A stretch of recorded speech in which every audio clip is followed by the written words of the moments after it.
Believe it or not, I started making coffee in 2004, and although the industry has changed a lot, the one thing that hasn't changed is everyone's appreciation for latte art and how important it is to the coffee making process. Not only does it show the customers that you care and that you have some experience in coffee, but it will also raise the bar of your cafe above others and just you as a barista and your skill set that people are able to see in their beautiful coffee. I've trained hundreds of baristas before, really experienced ones, and then people that have never poured a coffee before. And today I'm going to talk you through all the little nuances that I'm looking for, that I'm critiquing on, that is going to get someone that's never poured a coffee before able to pour latte art. Within an hour, I can get them pouring latte art. So if you manage a cafe, you can use this video to upskill your staff. Maybe you're a barista working in a cafe and you want to just find those little things that are going to make you one bit better every day. Or maybe you're a home enthusiast and this is going to take you to the next level, just making yourself a good cup at home. So follow along and I'll take you through it. All right, so let's kick it off by looking at your cup position. This just means that when you pour, the pattern's going to be in a spot that when the customer holds it and drinks it, they're going to be drinking from a nice position. It's not going to be crooked on the cup. To achieve this, we're going to pour from 90 degrees from the handle on the cup so that the base ends up at a position, assuming they're right-handed, that they're drinking from the base of the cup and they're drinking from the base of the pattern. Next, I'm looking at the angle of your cup. We want to make sure we've got a nice angle, so we've got a deep part to pour and do your blend into. The angle that we're looking for is to keep the lowered lip of the cup at about the halfway point of the upper cup, so that when it is, if it was flattened, it would be about half the cup full, but we need that angle to be able to get our spout into the position we want it to. All right, let's get into phase one, and this is the blend. This is when, while we're on this angle, we're using our milk in a circular motion to mix the coffee and milk together. This is what we call the canvas, and it basically gives us a brown mix of coffee and milk, something to pour onto. If we get this wrong, we're going to have a wrong color to work with. So we just want to go around in a circular motion, around on top of the espresso with our milk and getting a nice blend of coffee and milk.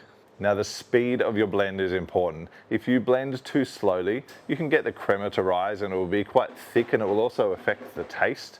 But if you blend too fast, the froth might come out of the jug and you'll get a really white top and you get an uneven surface. So finding a good speed, and that should be able to push the milk around through the espresso without splashing and without filling the cup up too fast. Now you need to know when to stop blending.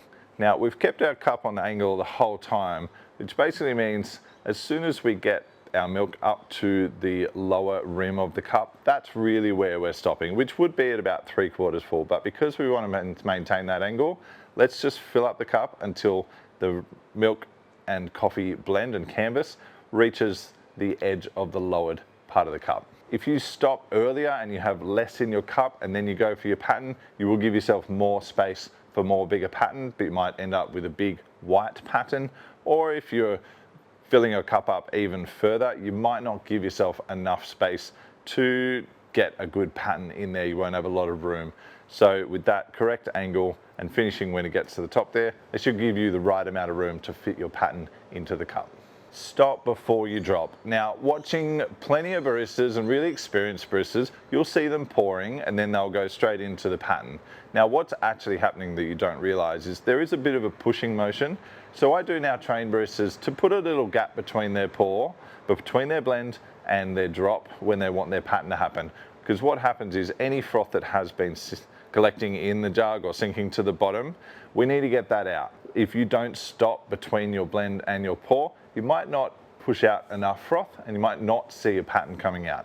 So a helpful tip is to just do a little stop so that when you come back in, you get that momentum with the froth coming out and it will fly into the cup. Just be mindful that you can't stop for very long. If you stop for too long, tap it on the bench, whatever you're doing for a second, when you come back in, that milk might have started to solidify and it's not going to blend back through nicely. So it's really just a blend, stop and drop.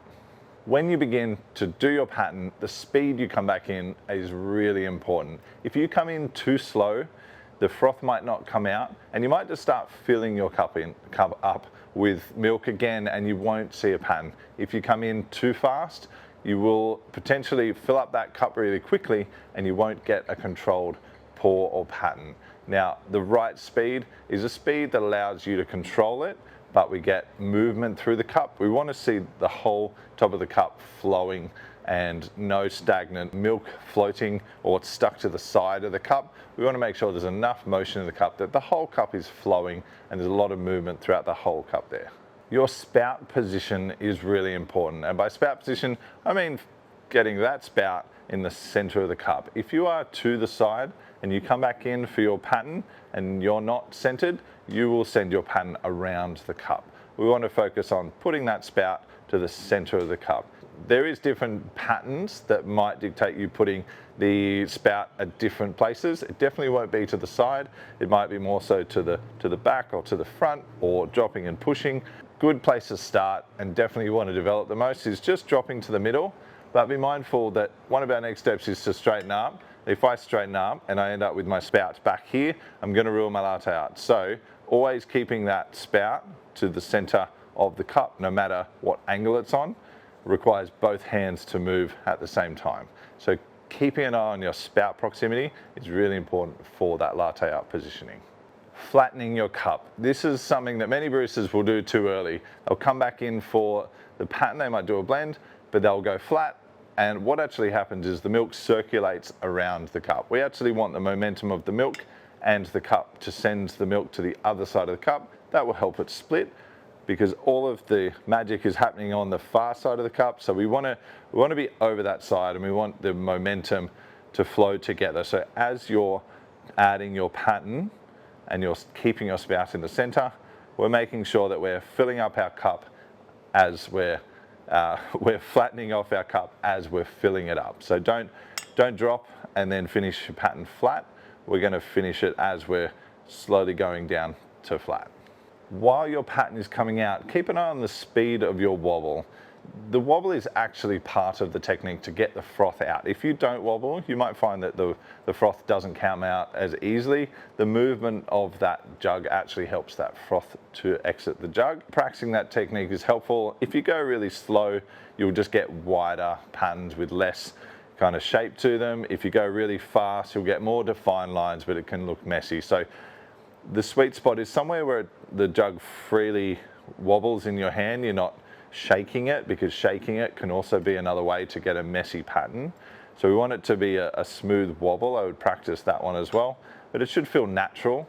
Obviously, if you're trying to change your pattern style, you can change your wobble speed, but it's something to be mindful of that you're not making crazy pattern because your wobble is too fast or too slow. The wrong spout height is a really common mistake I see with people, beginners or really advanced people. There is a couple of moments that you've got to think about your spout height. We're often looking down the cup, we don't realize that that's why spout height is making a big difference. If you're having troubles when you're blending and your blend is quite white and marbly, you need to lift up a little bit because the milk in your jug is actually floating on the espresso and you're having to kind of blend that back in. You would lift up a little bit. We're not doing any of this kind of old school flat white stuff, but we're just making sure that we're up high enough that it's blending and it's not floating on top. The opposite is when you're doing your pour, you want to come back in and be as close to that espresso as you possibly can, hence why we're still on the angle when we drop back in. And we want to get our pattern to happen with the milk blending through the espresso as closely as you can. Just be careful not to dunk your jugs in someone's coffee. So keeping an eye on your spout height is going to make a big impact on both your blending and when your pattern is flowing through the espresso. And lastly, I've seen baristas do all of those steps. It's looking good. It gets to the final part and they're flat, they're done, and they just drag straight over the top at the same height they've just been pouring. What they do is they draw a big white line over their pattern, or they turn it into a Christmas tree or some fern or weird pattern that just doesn't look quite right. To avoid that, what we need to do is we finish our pattern and we're going to stay in the center or to the other side for as long as we can. Once the cup is completely full, we're going to lift up to a thin stream and we're going to move forward so that we can flow through the pattern without dragging it along or drawing a white line through it. So finishing that off nicely, doing a little wiggle, lift up and pull through. That's how we're going to finish off a latte art, and the cup is full, ready to go to that customer. It's going to sit in front of them. They're going to enjoy drinking that. Believe it or not, latte art can make the coffee taste better just through the perception and the customer's experience of getting that cup. If you're looking to give your cafe an edge, this is an easy win to make sure your baristas are pouring latte art.